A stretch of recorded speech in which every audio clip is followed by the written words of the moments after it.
J'ai arrêté de faire Mélenchon deuxième langue il y a longtemps. Je vous le disais, ma formation politique est la seule à gauche au Parlement à ne pas être allée dans la NUPES, donc je suis très clair sur mes positions. Ce que je note, c'est que comme chaque fois, au nom d'une forme de pacifisme, il y a toujours aussi une espèce de soupçon, mais aussi de remise en cause de ce que la France essaye de faire pour sauver finalement les démocraties. Alors c'est un point commun avec vous, Rassemblement National. Vous avez exactement le même type de réflexe quand il s'agit de l'Ukraine. Vous dites, mais jusqu'où M. Macron va entraîner la France dans un conflit? C'est exactement le même genre de réaction qui est toujours là pour faire semblant d'être dans une forme d'honnêteté intellectuelle, mais qui en fond est une forme de lâcheté.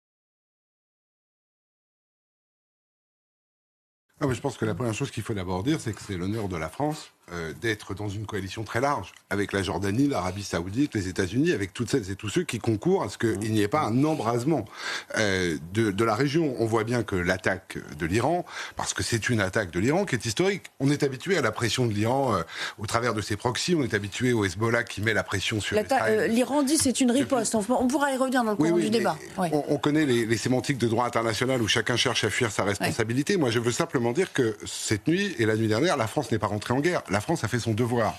La France a fait son devoir comme elle le fait souvent. Comme elle le fait d'ailleurs aussi en Ukraine, même si certains préfèrent voir la France défendre Israël que défendre l'Ukraine, ce que je regrette. Moi, ce que je crois, c'est que c'est le rôle de la France, mais ça devrait être le rôle de l'Europe aussi.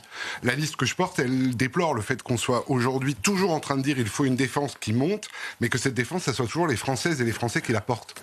Nous sommes la seule armée complète constituée sur le terrain de l'Union européenne. Et nous sommes là pour assurer la défense de l'Europe, intervenir dans les désordres du monde, et tout cela avec 50 milliards d'euros de budget pour l'armée française, alors même que nous cherchons de l'argent.